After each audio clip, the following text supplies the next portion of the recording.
tell me, how's your Hebrew level? Not great, to be honest. Aleph Bet? Yeah, Aleph Bet, and I can read, but in terms of understanding the words, like, not great. Average. Yeah. So we typically in this class, we take one Ethic of the Father's Pirkei Avot, and we explain it, and we take one element from that Pirkei Avot and expand it, trying to go into the depth and show that everything that the sages says, they didn't say for no reason. They had a lot of depth in everything they said. And once you appreciate the depth, then you're more motivated to continue to learn.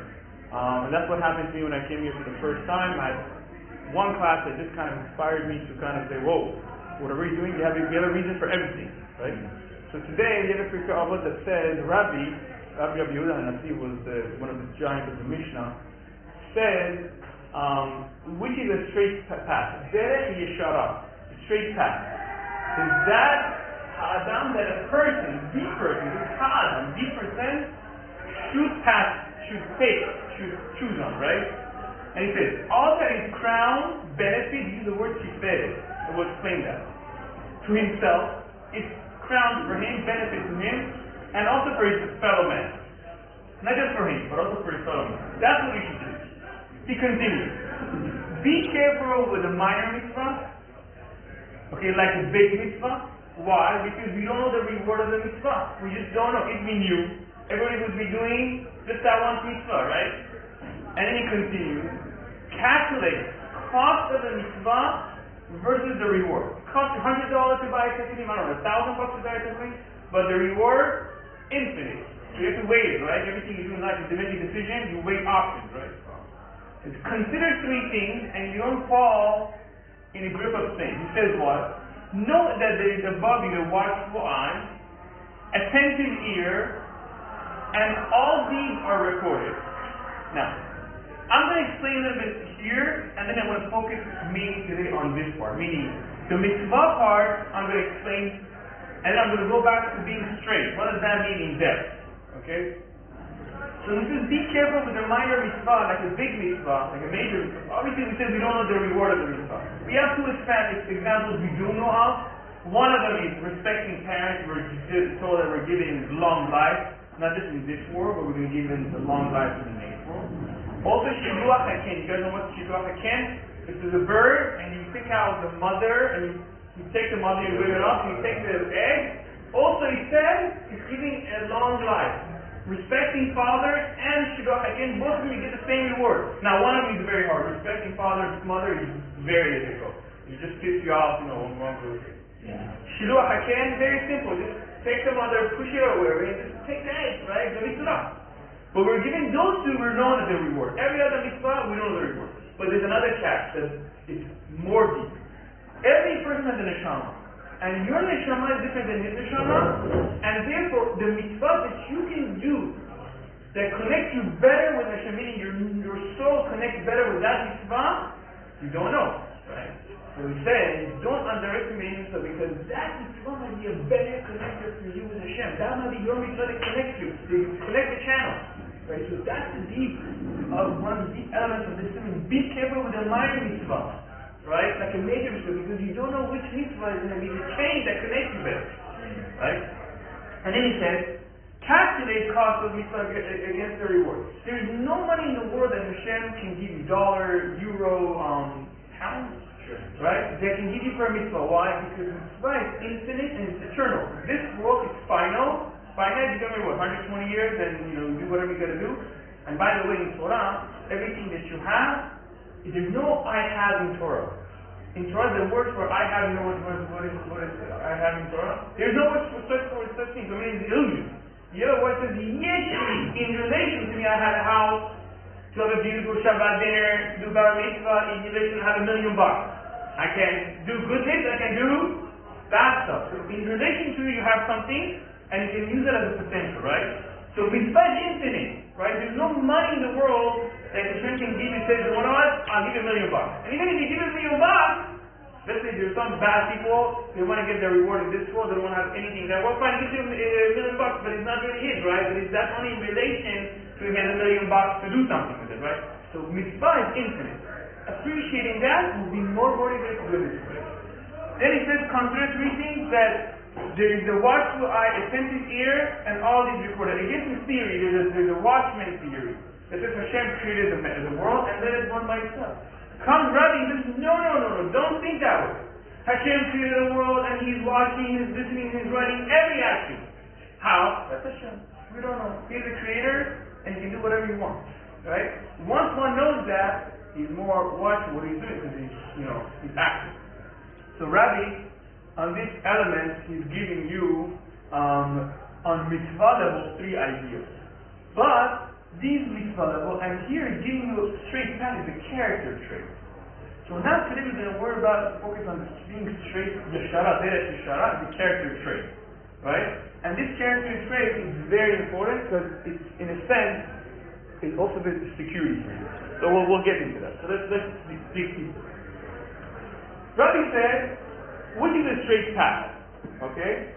Now, if I choose to go this way or that way, might be good for me, but bad for others. Or another path might be good for others and bad for me. I'm doing what? I want to show off. I'm giving tzedakah right now in front of everybody, show off that I'm a big giver, I'm a mensch, whatever. $1,000. I'm just doing it for a show off, not doing it really for the main reason. So he's saying, first of all, it has to be good for you. Don't give all your money away to $2 tomorrow you're going to go to pool. Just you want it to show off, right? And it has to be good for others, right? And, now the question is, who do I want to satisfy on the other side? Any person I see in front of me I want to satisfy? What do you think? Guy, you think you want to satisfy every person out there?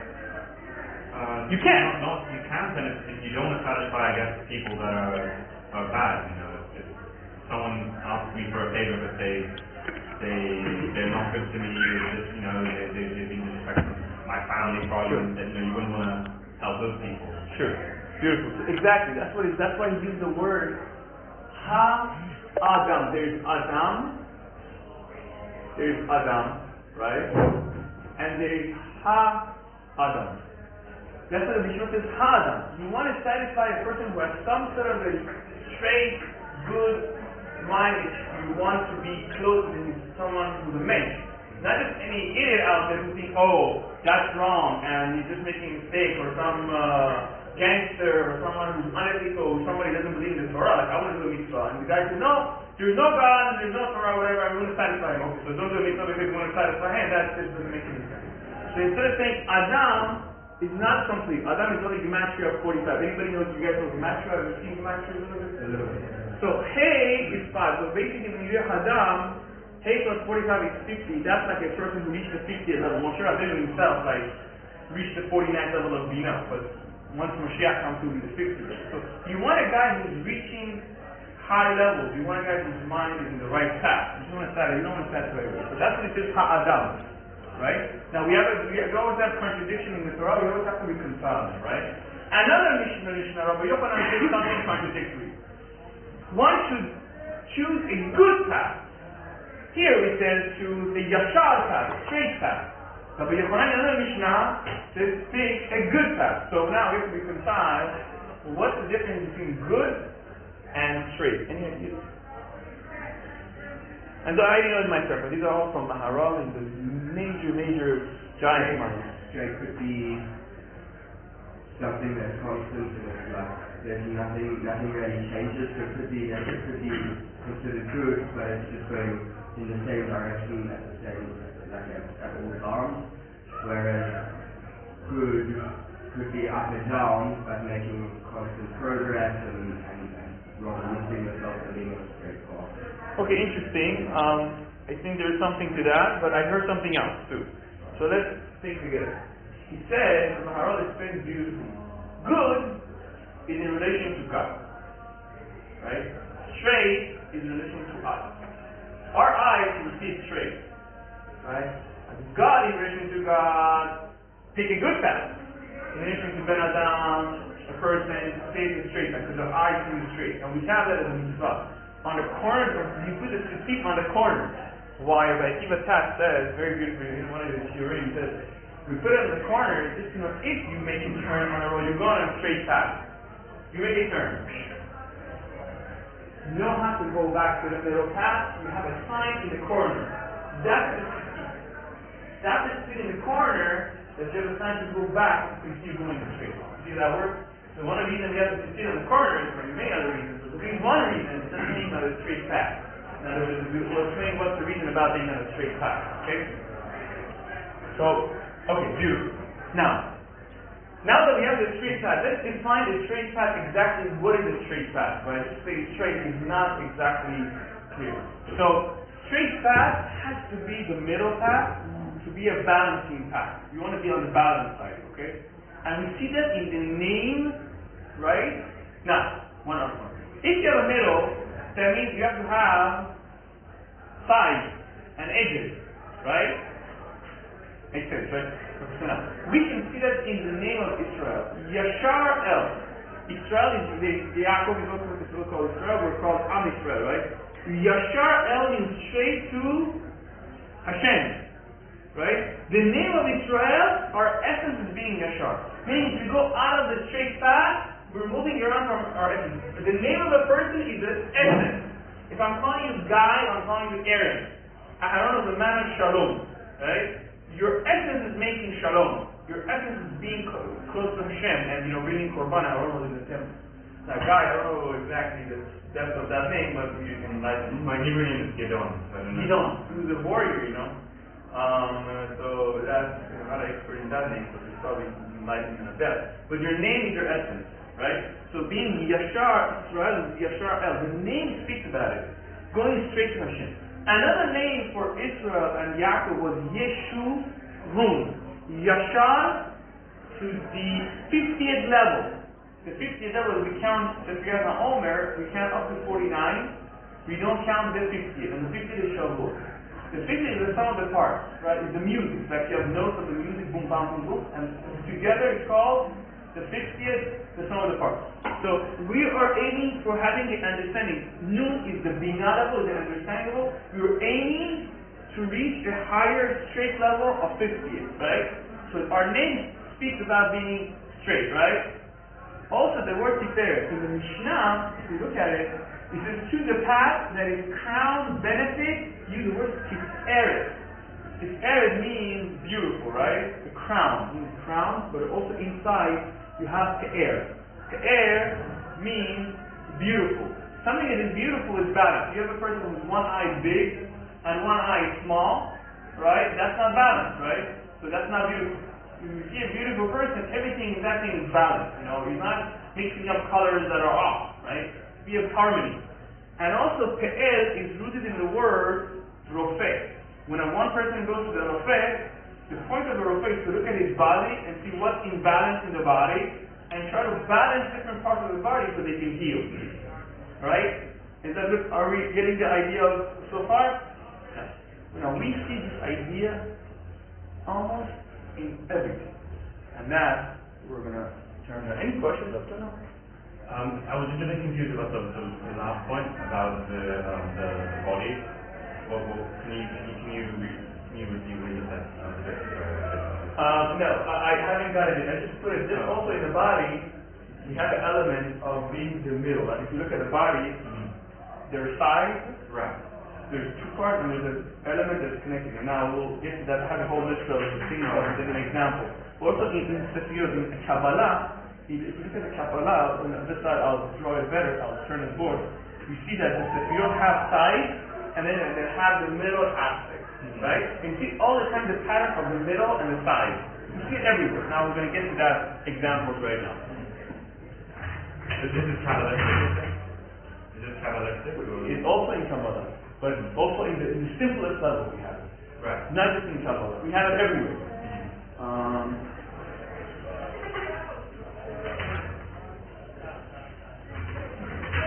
So let's talk about Sefirot. So you have Sefirot, you have Keter, Chokhmah, Binah. You have Chokhmah, Binah on two edges. Da'ah is the middle, balancing harmony. Right? What they are, let's talk about it a little bit if you're interested later on, at the end, or after the shiur. Okay, and you can also talk to me once, if you have any questions. Then we have Chesed. Avraham was Chesed, we have Gevurah. We have Yitzchak was Gevurah, and then we have Tiferet, Yaakov. Now, if you notice, from Abraham came out to Ishmael, who was on the edge, he had some leftover not-balanced aspects, and the not-balanced part went to Ishmael. Also with Yitzchak, he was on the other edge, and came up with Esav, who's the father of Amalek, the nation that brings all the negativity in the world. So you see, being at the edge has risk. Yeah.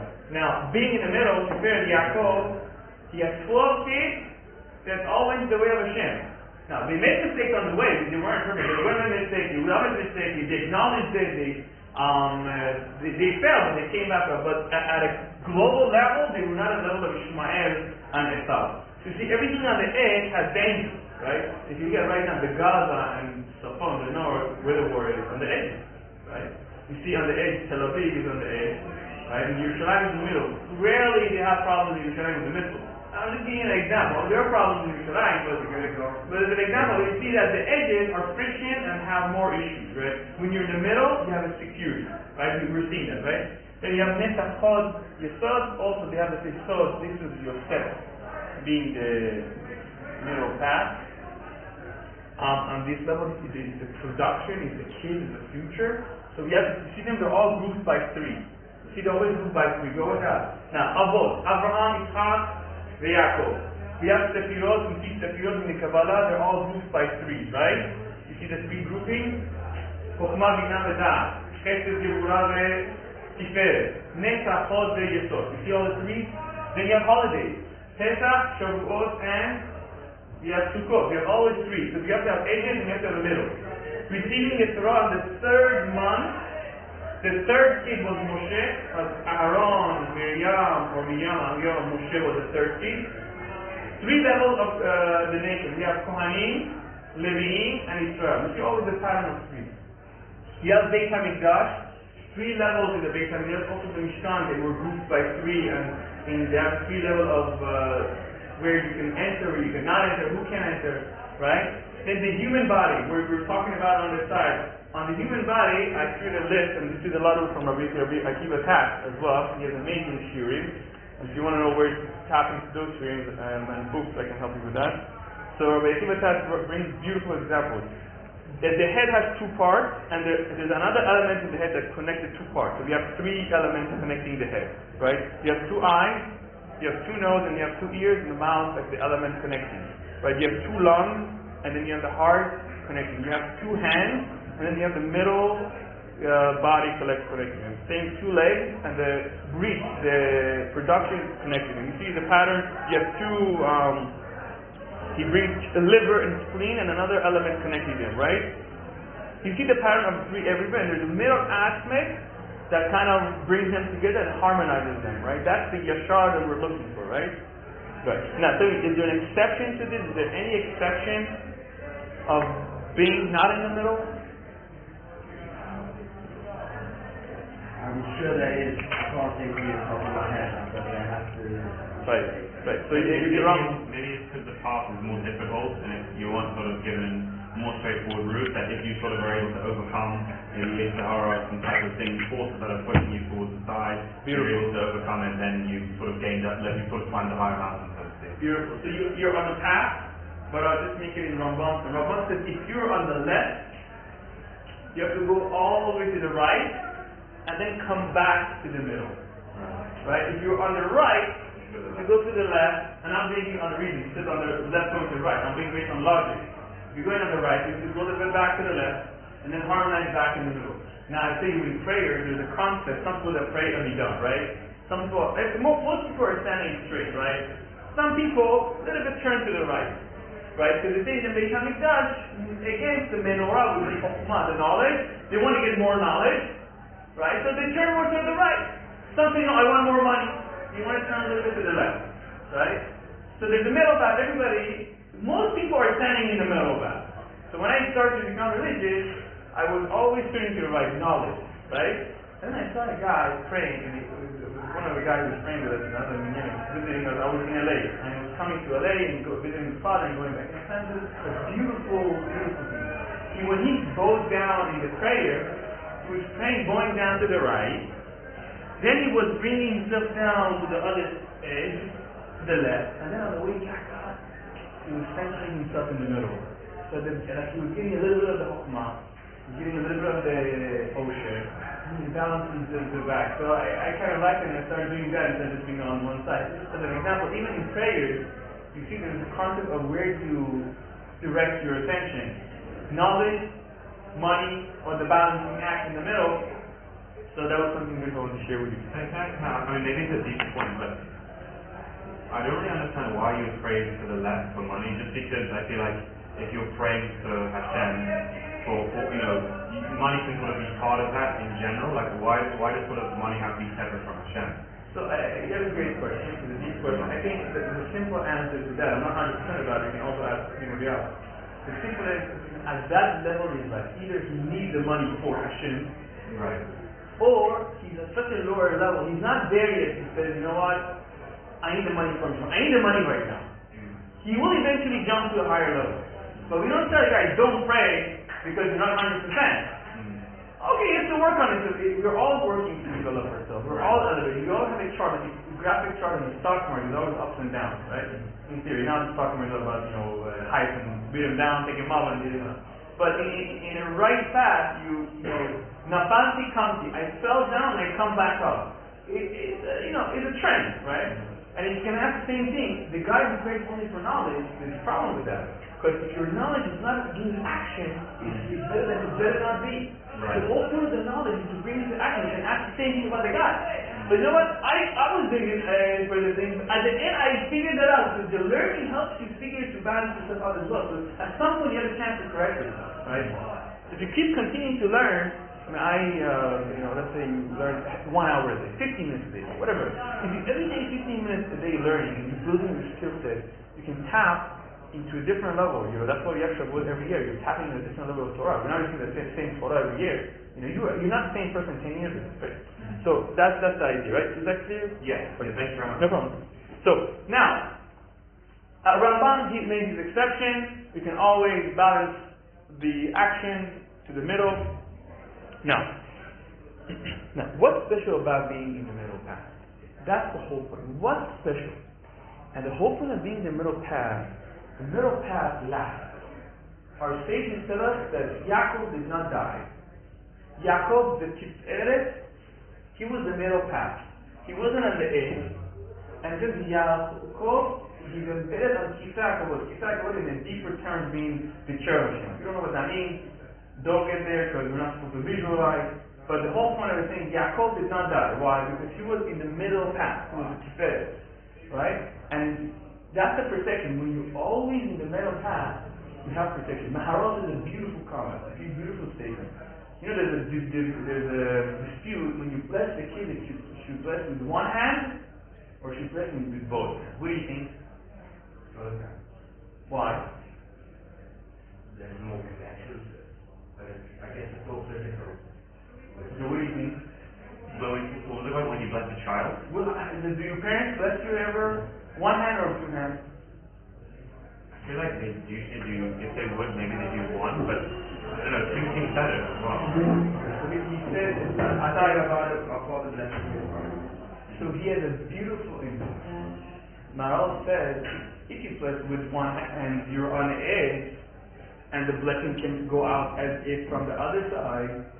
When you bless with both hands, you're actually centralizing the blessing, making the middle path, and you're giving the blessing to last.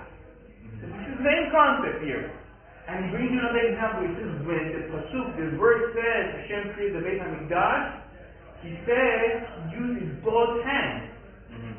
Right? And that's the reason that he says that one of the reasons that you should place with both, there's a dispute in the halakha. At the end, Rabbi Yehuda Yosef, who's one of the Sephardic Torah kind of halacha posting, he says, yes, you can do it with 2 hands, and a lot of people like to do it with two hands. And if you tap into the reasoning, you see there's a reason behind it. And if you know the reasons behind things, you can make an easier decision. Right? Okay, so up to now, so everything that is in the middle will last. That's why when you wake up in the morning, they tell you to do Netzilah in the morning. How many times are you doing Netzilah? On each hand, you're saying? On your hand. When you wake up in the morning, it's three times. 3 times, right? 3 times. Now, that's actually chazakah. The concept of chazakah means to establish something. Chazakah means to establish. When you want to establish something, you do it 3 times. Now, there's one opinion, Maharal and Gra, Vilna Gaon. You guys heard of Vilna Gaon? Vilna Gaon was a major Torah mind of the Acharonim in the last 200 years, but he was such a giant, they gave him the power of Rishon, which is like Rambam and Rosh. And he says that when he was doing it, he had to do it 4 times. He says, it's true that when you do 3, you distance it. But there's still a side effect. There's hashpa, means there's some sort of effect. So this is 4 times. So that even the side effect, you distance it, right? So we have the concept of distancing 3 and the side effect, the 4th level. This is also very related to 3s, and just want to bring that to your attention. The idea that can save, I think it can save one's life. Because when you distance the negative force from you, it helps you think clearly and think straight. If you got people that are not thinking clearly, they have some sort of negative force inside them. It's kind of pushing to the wrong direction. So when you throw away the negativity, that's $1 million. Now let me give you another example. Halakha. Shulchan Aruch. You guys have ever opened Shulchan Aruch or Mishnah Berurah? Yes. Okay. Shulchan Aruch, when you make decisions, you always look at opinions. Some opinions are to the right, some to the left, and you have to bring the harmony of opinion to reach the middle ground and fight halakha for the whole nation. So he said, he takes, for instance, Rambam. You guys know Rambam. Rambam is Sephardi, and then you have Rif. These are major Sephardi minds. And then you have Rosh and Tosfot, major Ashkenazi minds. And you have other opinions, Rishonim, and he takes those and he brings the stuff based on the balance of what they did. And if you once you tap into that language, you read a little bit basic stuff, you improve the Hebrew level. Look at the reasons you bring it gives you the best thing in the world. So it gives you that straight kind of feeling, right? So you're tapping to that middle ground. So when you look at Shulchan Aruch, you're tapping to the middle path. Halakha is gematria 60. Also Keli is gematria 60. Whenever you go to the middle path, you create a vessel. Keli is a vessel. And the energy and the Shekhinah and all the positive, all the guidance, all the forces that are good, they're coming your way, right? Because that's, you're in the middle path, you get security, you have a kayam, it's called lasting, right? So we want to be at that level where we're in the middle path. Good for now? Any questions? Yeah, I just have one slight question. I mean, maybe it's too long. If it's too long, don't worry about it. But just understanding why there's 4 instead of 3 for when you're washing your hands, like what the downside of doing 3 is. There's no downside. He's saying distancing it is 3. You see it all the time, the pattern of 3, right? Right. But he says like you have the sun, right? You block the sun, but there's still heat coming in from let's say your roof was iron. Mm-hmm. You block the sun by the iron roof, right? Mm-hmm. But there's still heat emanating a little bit from the roof, right? You're 100% covered. So there's a side effect. It's a tiny distance there. But you still didn't distance the side effect. To distance the side effect to a 4 times. Okay. See that? Yeah. There's still like a side effect. He doesn't want the hashpa. It's called hashpa. It's like you have a bad neighbor. There's a wall dividing you. But if he's smoking next to you or is in the middle of the night, he has a big music loud. Does it have side effects? Yeah, you go ahead. Mm-hmm. So in order to remove the side effect, do it 4 times. At halakha, you know. But you see, Maharal and Gra was also a Talmid of Maharal. He's doing the same idea. Maharal has 2 offshoots. One the Hasidim, one the Liftishim. Right? So the Hasidim were like Nachman Breslov, they're offshoots of Maharal. And the Liftishim are like Gra is the offshoot of Maharal, right? So also Moshe Shapiro says anyone who's Yashar and he prays to Hashem for something, his tefillah, his prayer is guaranteed. Moshe Shapiro was a major Torah mind in our generation, and he was a major scholar of Maharal. He said someone who's Yashar, his tefillah, his prayer is accepted. Right? Because what is his point? His point is reaching the straight path. He's not on the edge. He wants to get straight back to the top. Right? He's not doing it because I want it, as you said, for the money, or I want the respect, or I want to fame. He's doing it for the right reason, and his prayer is going to get accepted. Right? So there's a lot of power to this, right? Now, we have to reconcile another issue. We have an irony. For every pasuk that is brought, inyan of being yashar, straight, it also brought the inyan of being tam. Tam means, in one definition, naive, and another definition, simple, right? And we have to consider that. Why is that, right? So I'll read you some of the Pesukim, 3 Pesukim that I got from Maharal. He brings it that he brought the Yan, Yashar and Tam. Ki Yesharim Ishkenu Aretz, people that are Yashar will be in the land, Eretz, meaning the land is Israel. Ve'Timimim Tam Yotruba, they also be in the land, right? It says V'Sharim, they won't be in the land, right?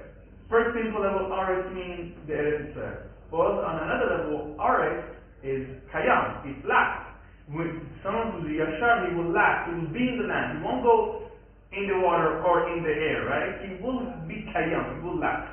So that's another example. We see everything who's Yashar, right, will lack. Another pasuk that has Yashar and Tam in it, Tam ve'Yosher Itruni. Also again, we have Yashar, we have Tam, Naif, completely together. It doesn't make sense. Yashar is Yashar, Tam is Tam, it's Naif. Why do you connect those?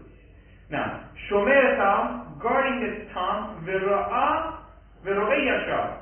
Okay, same thing, another pasuk. 3 pasukim, we have Yashar and Tam together. So let's try to understand. And the irony is, Yaakov was called both Yashar and also called Ishtam. I don't get it. Or he's Yashar, or he's Tam, he's naive, simple. How do you reconcile these two, right? Because in essence, we want to learn from it that being also Tam at some level is like being Yashar. You still have safety, established, lasting, Kayam, right? So Maharal explains it beautifully. A straight person uses his mind, right? Like he says, he takes the opinion, he finds the balancing, he uses his reasoning to find the balance and makes Sakalaha. That's being Yashar. But he doesn't use, let me do calculation, let me do combina, let me make loopholes and other loopholes. You know how they make loopholes in the countries, tax loopholes, that loophole.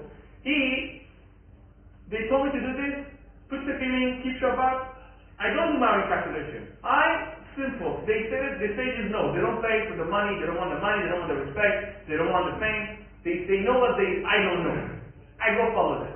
And that's what happens in Hasidim. We say Na'aseh v'nishma. Na'aseh v'nishma means I will do, I will then understand later, down the line. I won't understand anything. So that is the power of being calm. It has the same power of being simple, right? See that? And that's what Yaakov was. And so Yaakov, when he was with himself, for his own decision making, he was calm. His mom said, go, Esau is going to kill you. He didn't do calculation. He went. His mom said, go bring food to your dad if your dad wants food. He didn't do calculation, but he's going to steal me. I'm not Esau. No, he's calm. He'll do. He trusts his parents. But when it comes to decision making for others, he uses his mind. He uses his seka to be Yashar, to find a balancing gap. You see how you can be both at the same time and there's no contradiction? Mm-hmm. For you, Hashem tells you keep Shabbat. Hashem knows better than you. I'm going to keep Shabbat. And for other people, they ask you a question, what should I do? You have to use your mind. You have to build the muscle to how to balance it, to find the middle path, right? Mm-hmm. Now, having said that, we also see by the name Tam, if you reverse the orders, you get Met. Someone who's Tam, he's high, he's live. Someone who's Met, he's dead. Being simplicity in the essence, when you make decisions spiritually, following the path of Torah and Mitzvot, it gives you eternality. It gives you more Yaakov who they didn't die. Now I want to see if I missed something here. And it says, another pasuk is, In chasit titchasad, in gever tamim titamam. In a person, Hashem works midah kneged midah. The hand you give is the hand you receive. A person who's chasid, Hashem will be chasid with him. A person who's tam, who's naive, simple, Hashem will be simple with him. Right? The same hand you give is the same hand, right, you receive. That's why the nation of Israel is called like apple. What's special with apple? Because apple, the way it works, right? Before the fruit comes along, the leaves come along, right? Fruit is the byproduct. So before you see the byproduct, you only have the leaves. Am Yisrael is similar to fruits of apple. Why? Because we say na'aseh v'nishma. We didn't do calculation. Every other nation they brought in the Torah. Let's make calculation. Right? We did it. So let's accept it. And then we'll understand. That's why we're similar because of the nation like apple. Why? Because the fruit doesn't come. I don't see the fruit. Where's the product? The fruit is the product. I see only the leaves. And afterwards, I see the product. And that's high level of emunah. You have to be very faithful to try to do something before you understand it. Any questions? Yeah, can I just quickly check the time just because I think I have another class. I just want to verify that. Sure. Just got my We have until 1 usually. okay. And 1 o'clock is lunchtime or anything. So what, maybe if so, no worries at all. Okay, sure. So that's Any questions? No, it's really an idea. So like that core of the middle core part. We always aim for the middle. We're And always. the more you think about it, the more you relate it back to anything. It's all that if you have that core and only in the middle, there's so much security. And that's what. And it's also so easy to be kind of caught up on the sides, and then you see the risk coming up and down, and things can change. But once you, if you settle down and it's in your core, everything works around. Incredible. And that's why once we learn, the mind builds kind of the automatic middle path. Yeah. Right? So when you're learning Shulchan Aruch. And you see the opinions in Shulchan Aruch. Right? And you see the reasons behind the opinion. And they allow you to tap into different levels. I'll give an example. If my mind, like 10 years ago, my mind had a capacity to reach 2. Right? For understanding level 2, I don't need a charuta, right? I can learn about myself and understand 2. If you want to reach higher level 3, 4, 5, 6, then you need a charuta, right? Yeah. Charuta pushes you to the limit, and then you can tap higher level, right? And that's the power of learning, because we learn to make the mind think straight, right? And sometimes you need a learning partner. I paid somebody to kind of be my learning partner, and it was very tough on me. Like, break my mind every day with tough questions. And 7 years I was learning with him. At some point I kind of felt I've reached that, with him I kind of reached the potential. And so that helped me kind of expand my Hebrew skills, my tapping to different levels. And that way you can find how to think in the middle as well, because you're building your muscles. But also you need to have a Rav, right? Next week I have a share of why we should have a Rav. I have it, like if I have a question I go to a Rav. And that idea, the Rav looking into knowing you, based on halakha, mix of the, doing all the weighting of the options, he's always trying to aim for the middle path, right? So that's what we're aiming at. Let me see if I missed anything. If not, I think we should be good.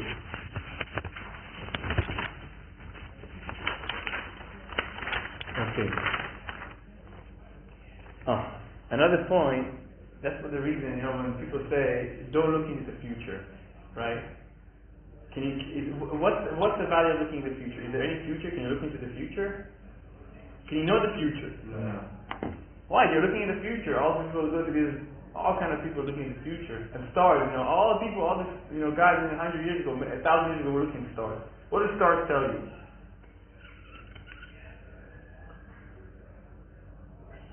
That would hold them in the future, but not necessarily actually the future. So, the Goyim, the other nations, they're under, they're stuck with whatever they're stuck, under the stars, mazalot. The Jewish people are not. But that doesn't mean you can't look. If you look at the future, look at the stars don't tell you the future, but tell you the direction.